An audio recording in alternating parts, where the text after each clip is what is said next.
Mic Drop Moments is sponsored by Grow Radio. Want to launch your own podcast? Grow Radio are here to help. Grow Radio has launched and supported countless podcasts, and they'd love to do the same for you. Just hit record and they'll handle the rest. No editing stress, no technical faff, just a great podcast released when you want. Need a little extra support? Grow Radio's workshops and courses make getting started easy. Let's bring your podcast to life. Message Grow Radio on social media or reach out to Gary Jones, the founder of Grow Radio. Let's make this happen.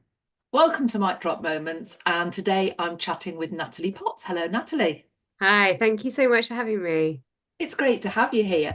Now, I'm going to ask you to introduce yourself so that everybody knows who you are and what you do. So if you'd like to do that first. The pressure, but I often say that messaging strategist, messaging expert, essentially I help people to dial in their messaging so they can make more money, but also stand out. That's definitely something that's very different in 2025 in business, is people feeling that they're not the best kept secret, but they're getting out there, getting the visibility and getting known for what they do. That's definitely my thing. As you know, I like people to find those stories, get those messages out there. And I like people to do it with a microphone on stage as well. So that's my thing. But you haven't always done this. And I love hearing people's backstories. So you can go as far back as you like. Is this what you always dreamed of doing? Or have you gone one of those windy routes to get there? Very windy, but also a bit, success was quite linear as well. So I was very much the drama kid at school and uni, wanted to do that, and then got told you need to volunteer. But I was earning money in retail, and I was like, oh, I was like, what? And leave earning money to volunteer to be an actor? I was like, no. So that kind of nipped in the bud. And then that was where the success was really linear. I worked in retail and stayed with one company for 19 years and just did really well. I guess I did. I worked hard. I loved it, which helped. I liked the responsibility, the accountability. So I worked up from like a student all the way through to leading big teams, senior leader teams, and yeah, like 800 people. So it's been great to then have the shift. I left in 2021, 2022-ish, started a business. And I guess I got to a point where it worked, but then it didn't work. And I failed a sign off with directors after like 6 months of and it was intense after COVID of a sign-off period, and it was quite political at that level, and I was like, I'm not good at playing politics. So I was like, right, and the values didn't really fit, and that was a big piece of actually, like, I fell into a point with the doctors of I was drinking a lot, and they said you need to stop the drinking. I couldn't hold down a relationship. I was over exercising, and this little cycle just became quite vicious, and I just felt like I didn't really know myself or anything. And that's when I decided that actually the risk was not taking a risk. And I'd already qualified a few years before as a coach and done very well at that. And I was like, I just need to go for it. And then the coaching expanded and went into mentoring, and the mentoring went into strategy. And that's how I've really got to where I am really quickly now. But no, I didn't think I'd be here, but I also knew my dad had also worked in retail and done very well for years. And I didn't want that to be my story. That's interesting, because a lot of people stay in corporate often until they're made redundant or Yeah. forced to leave in some way. And I felt when I was in corporate, I lost my own identity and became a number, and Yeah. just became a means to an end in a way. And I lost my own identity. And I resonated totally with what you were saying. Entered into the lad culture, Yeah. drinking on a Friday night and hangover most of the weekend, It is. those sorts of things. And I got children at that point. So, I was trying to do things with the family at the weekend, but I did become a number, and I lost my own identity, and I realized that I had to get out. But I stayed in that profession and went self-employed before I went into mentoring and that type of thing. So what do you think drives you?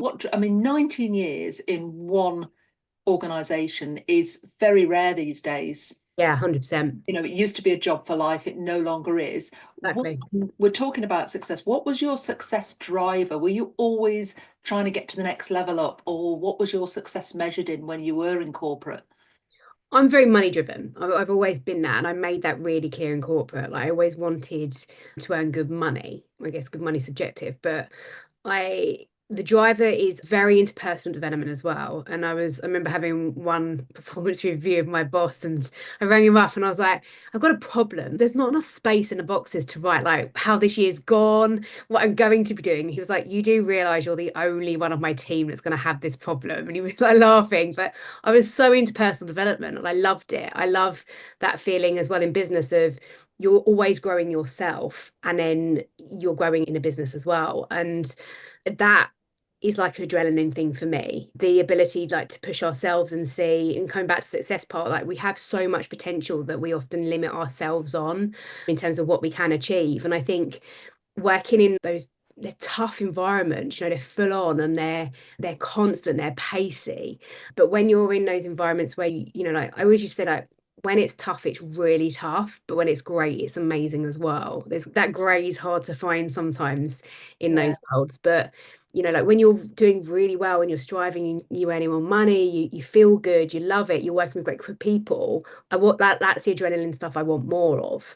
And I think sometimes when you're in bigger businesses that have that pace, you can get more of that. So I think the drivers for me are always personal development, money's a part, but I want more money to do greater things in the world as well for others, especially in the business. And then I think just pushing myself in the, like that's the test of what can I achieve, what else, and that curiosity to life. Yeah, yeah. I think, when you go self-employed, you have to find almost different drivers in a way. It's very different to the corporate landscape where you're trying to stand out, you're trying to get that next promotion, you're trying to make your mark and make your name, which is really tough to do. And I've spoken to a lot of women, they say when they come out of that corporate, they almost lose their identity again because they've never been on their own, they've never had to do things themselves. Did you Yeah. find that a struggle? Yeah, like you've mentioned identity quite a few times. We do have to find identity piece in our business beyond just branding as well. I don't necessarily have the answer to it, but I think it's quite a personal journey you have to go on. I actually went into grief recovery because I went into therapy for certain things like around the drinking and just everything else as well. But there was a gap in that. I'd met someone who was a grief recovery counselor and therapist as such, and it kind of just hit home a bit that there's a gap there, right? It's a loss, isn't it? Because again, like you said, like all I knew was that world and Natalie in that world, and Natalie as this leader with the reputation as such and things, and that's gone. And then it's like, well, what do I stand for? Who am I? I Yeah. mean, you feel completely lost, and that lost feeling can feel very numb, and it's disconnected from anything and anyone, and you have to go on that. It's really hard to go on that journey, but I think finding the right people around you helps with that. But yeah, there's definitely a piece around the identity. And I think it's giving yourself some kindness to it as well. We say these things, but you do have to in taking it step by step and not having all the answers straight away. And but I think, like I said, curious a couple of times now, that's definitely, I hate the whole buzzwords of what's your word for the year, but Oh that yeah. is my word for the year probably. I am very curious to things more at the minute and just in life and business and everything because I think it opens a better outlook to things, and especially in tough environments. And you like coming back to celebrating point, like you celebrate more of what you have and you have more gratitude for what you have. And I think that coming from a place like that is just a nicer way to live your life as well. Yeah, don't get me wrong. When I came out of my first business, I actually worked more hours than I did in my corporate Yeah, life. And I think people think they're going to get this wonderful lifestyle when they go self-employed. And it wasn't. And I built up a team and I suddenly no longer loved that either because I felt I was moving back towards that yeah, pace, losing my identity again because of the yeah, team and everything. And I think I spent probably a year trying to find myself after I yeah, stepped away from that before yeah, I found me again. And I've been around a bit longer than you. And, I've done a few more decades around the wheel. And I think what I've found is that actually we're constantly striving for something, but it takes us a while to realize that actually that gratitude and mm, being grateful for things and just stopping and pausing along the way and appreciating what we've got, too often we're racing to the next thing.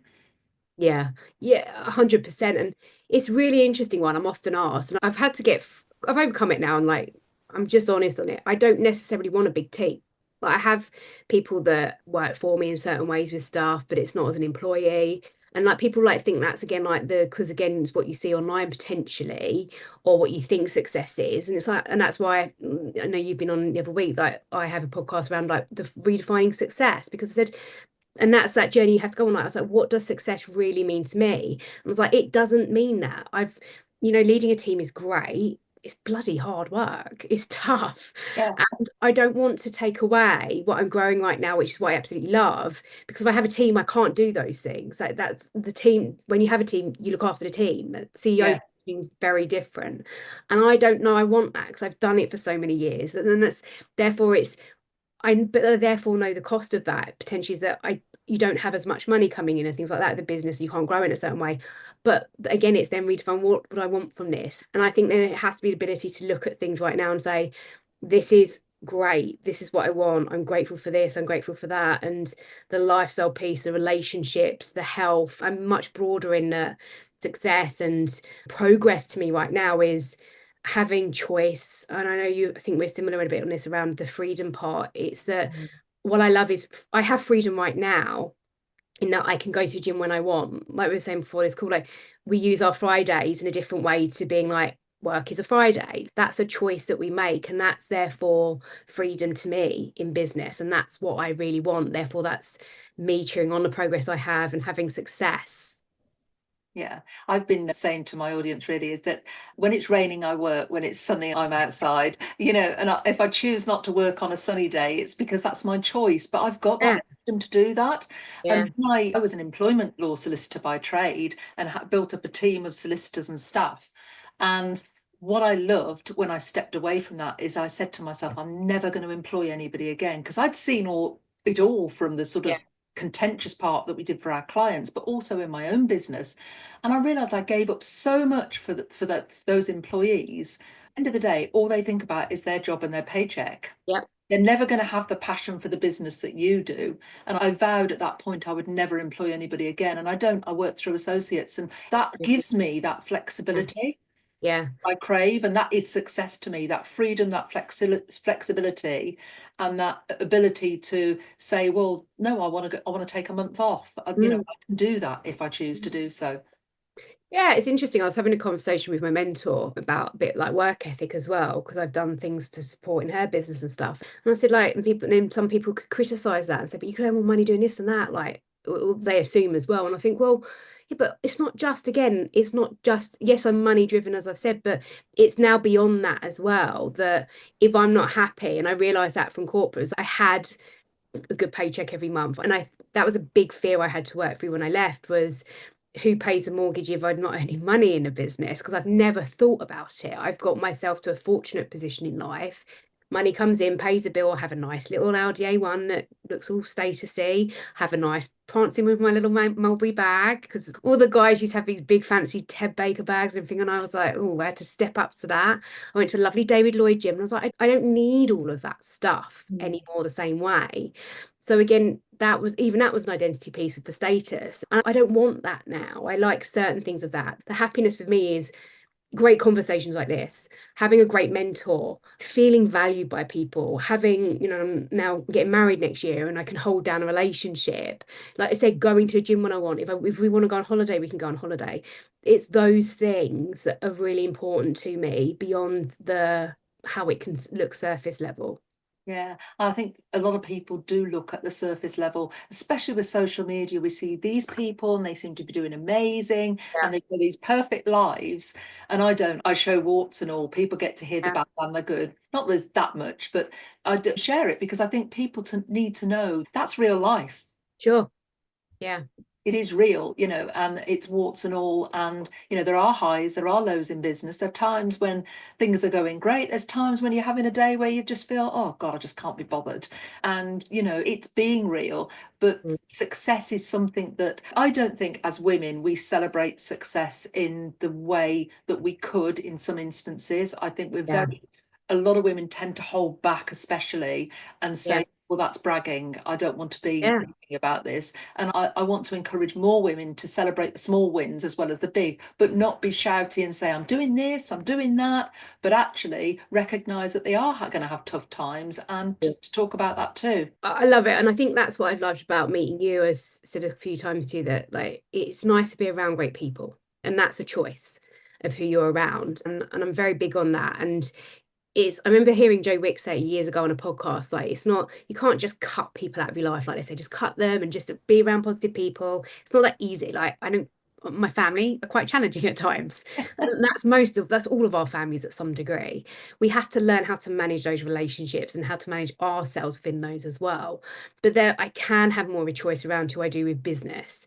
And there is, like you said, like we're honest about how tough it is at times, and it is, or we have a crap day and all of that. But when you've got good people around you that get it, that don't judge you, that empower you and just say, yeah, but we can do this, or don't go, oh God, look at her. It's like, yeah, look, I get it. And it's just very different space to be in. And actually, what I've noticed is sometimes I have done that very well to a degree the last few years, but you can get bubbled in that and you forget around you the world that it isn't that. And there's lots of negative people that hold you back, and there will be people that want to troll and all of that.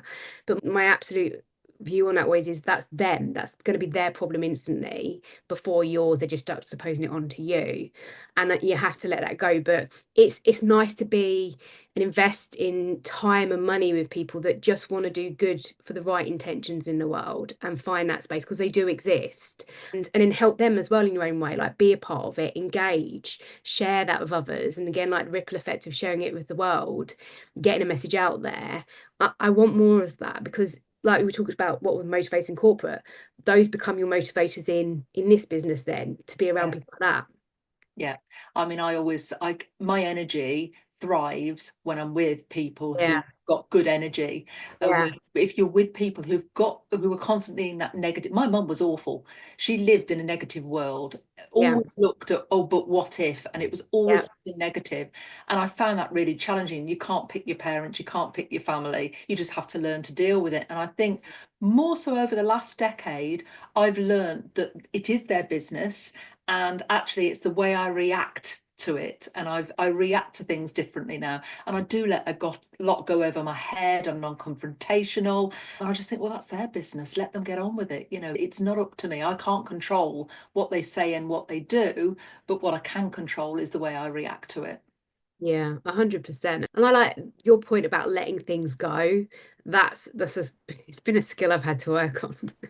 But you do, even like yesterday we went to theatre, and in front of us people were talking the whole way through. And I knew it was getting on Tom's nerves, and then he hates any confrontation. And I said, well, I'll say something. And then he likes to be the man and said, no, I will. And he did. But there's some stuff I thought, but I've just like, it is what it is, just let it go as well. I can't control everything around me. And I think there is also, when you start to do that and can do it well, it just feels a bit more of a relief. It's very hard, but it is good to do. Yeah, I sort of have a little chat to myself occasionally, and I found myself doing it this morning. I found out something, and I would instantly, the old Sandra would have gone and thought, Yeah. right, and got all angry about it, and gone and eaten chocolate or something like that to make me feel better. And I actually thought, actually, it doesn't matter, because Yeah. it really doesn't matter. It was just, I was trying to internalize something that actually I couldn't control, and I thought, no, it doesn't matter at all. And I didn't need to go and have the chocolate to make myself feel better or anything like that. I find I'm doing that more and more now. I've just had my human design report back, and it's really accurate. And it did say something about that within my emotional side, and that the way, and I thought, yeah, I'm actually dealing with that. And I'm really, really proud of myself for doing that, because I think too often we can go into that pit. And don't get me wrong, I sometimes, react and think, ugh. But I've got ways of talking myself around now and thinking, right, let that go, just move forward, because I don't want anything to hold me back from what I want to do. And that's Mm. not necessarily all work. I want to travel a lot more. I want to do Yeah. a lot more. And that is success to me, is being able to have the freedom to choose what I want to do, when I want to do it, but also working with other people and seeing them rise as well. Mm. Want to see my clients rise. I want to elevate them so that they are in the position where they can do what they want to do, and they get the success that they dream Yeah. of as well. Yeah. Yeah, it's interesting because I thought before we came on to this about when I was in corporate, two of the strong values I had was cheering on progress and celebrating success. And like, you live and breathe those every day. And they've been instilled as well in me to a degree. And there is that part that it's, you're right, celebrating success. And it's a celebrating the progress as well, which I think we're really bad on, isn't it? That again, like it's this or that. We have to be perfect. It's like actually the self-awareness to go, like you just said, the old Sandra would have done this and now I'm doing that, and just saying, actually, do you know what? That's a big movement forward. And I think I heard recently it takes like 7 positives to outweigh a negative type of thing. And it's right. We think about it logically. We naturally default to, like your mum, the worst case scenario. My mum's always that the worrier with everything. And it's like worries for the sake of worrying. And I'm like, or, Yeah, what will they think? And I'm like, on whose expectations? Like, where does that come from? And it's just that progress in seeing again how everything you're doing, recognizing that in yourself is so important to do. To just stop in your tracks and just yeah, say, what have I done? I'm always doing this, we're probably similar in my programs and with clients around what's been like one big win today or this week. And again, it always feels again, sometimes oh, it's really basic, but it is so important. And it's, celebrate the personal, professional, and all of it together. Like it's not separate, it's everything as one. And the smallest thing, whether it seems insignificant to somebody else, it doesn't matter. It's they're the things that you need to really focus on and I think do more of. yeah. And one of the questions I ask in my awards when I do the awards entries is, what's your biggest achievement? And Yeah. it's interesting because when people have to sit and think about it, they Mm. actually do put quite a lot in there. And I'm noticing more and more because of the education I do around it, people are shouting themselves up and actually recognizing these Mm. things now. And as you say, the daily win, the weekly win, whatever it is, even something tiny can have a huge impact and make you feel really great, whatever Yeah. that might be. I mean, it might just be keeping your desk clean for a week Yeah. or something like that, but it's still a win. It still Yeah. enables you to get to where you want to go. I'm a big advocate for will it make the boat go faster? And if it I doesn't, love that. I love I that. use that all the time, the Olympic rowing So team. good. Yeah, yeah. So And, good. I look at everything. Will it make the boat go faster? If it doesn't, then it Yeah. gets binned. I'm a big fan of Room 101. Loads goes in there. And yeah, I just get rid of stuff out of my life that I don't need around me. And I think as you get older, I think that's easier to do, Yeah. both physically and mentally. I think sometimes you learn with wisdom and age that, things don't matter as much.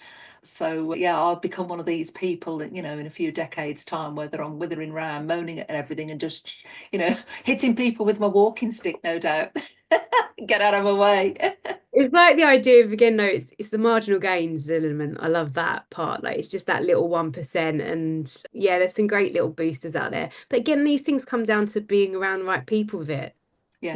And being around people that want you to win. That was another thing. I'm always saying so like I love that when I worked with really good leaders that they make you feel a part of something and you belong and you want to win together. And I like that about what you're doing is there's the element of we do more together and we win bigger when we're together. And I think that's huge in business. And it can, especially when it is bloody lonely, like no matter what you say as well, there I'm always aware of that like yourself being when you're surrounded by so many people and then suddenly you're like, oh, who does this? And it's like, oh, that's me. Oh, that's me. And it's that part of just being honest that sometimes, yeah, it is lonely. I'm very good on my own, but I need that energy of people as well around me and just sometimes to just switch off and have a bit of fun. Like I do look at some businesses, I'm like, you're so bloody serious.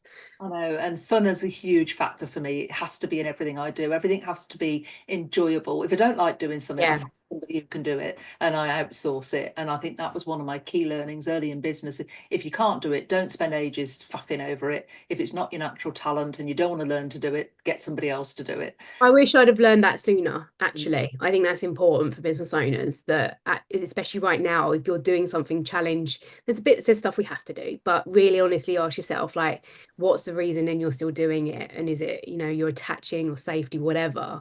Yeah. But when you can, again, let that go and trust yourself on things a bit more, I think it's like when, people say it all the time, so they're saying it for a reason, do it. Yeah, I don't know whether I've mentioned this to you before, but I'm a big follower of the Japanese concept of ikigai, living your Yes. purpose. Yeah. And you Yeah. know, you can do what you love doing, and you can get paid for it, and it lights you up, and it comes from passion. I think you'll never work another day in your life, and you'll achieve Yeah. the success that you want. Yeah. Yeah. I think, look, it's the two things with that, both probably emulating our work, is it's about the people with that, isn't it? That like business is about relationships. And I think that's probably a leadership part in us that we've learned is that, you know, if you're the kind of boat, I always used to have this bit of a joke because I worked in tough London areas as well. So it wasn't always fun. And I used to say like, look, and it was never like an arrogant. There were some people I used to see that were quite arrogant, like you on my bus. And but I used to say like, right, I've got this boat and we're heading towards this destination. It's a big party bar, you know, big party boat. And there's a few people though that are going closer to the sharks, you know, they're out on that little bit. And I said, so where are you? Are you on the plank or are you on the boat having a I party? love that. I love But that. I'm very visual, and it was just that part that we're in it together. Yeah, I may be the captain to a degree, but I can't do this without him doing this or her doing that, and everybody together. And it's that part that gets us to that destination. Yeah. And that's the part I'm very aware of in what I do is that I don't know everything. I'll do what I'm great at, and I'll try, you know, what I'm not great at, but fundamentally, if we can do it with people as well, that's what makes the absolute difference in everything. Yeah, I've got a great team, but I don't employ any of them. But Yeah. I know that I need them, and you know, I pay them for what they do, but that I still call them my team because I couldn't do what I do without them on board. And I Yeah. love interacting with them. I love being around them, but I don't have to be with them every day, which is even better. Mm. You empower them, right? It's about Yeah, empowering people yeah. to do those things for them, and I think people like that. They need that leadership from people, I think, to lead the way a bit in that. Yeah. Well, we could chat all day, but sadly we haven't got all day. We'll have to do another episode. But I always ask my guests to leave the audience with a mic drop moment, a piece of wisdom or advice or a top tip that you would like to leave them with. I think that one thing I see I've been very fortunate to have is I was mid-30s when I was like, actually, don't want this life anymore for me. We can change anything at any point. We do have more choice than we allow ourselves to think we have. I think just go for it. Stop putting off that thing. Take the action on what scares you and lean into that. Feel uncomfortable. It's your path to growth. And just go for it because you're only here once. And we always hear these things like that. But there's Yeah. going back to like the Ikigai, there's a book by Bronnie Ware about the 5 regrets when you're dying, and she did a lot of work on it. But the number one regret was about purpose, that you don't live a life of true meaning to yourself. And again, we hear it, but don't be the person that just hears it. Go and actually do that thing and take the action because it's so important too. Love that. Thank you. And Well, today I've been chatting to Natalie Potts. Thank you, Natalie. thank you.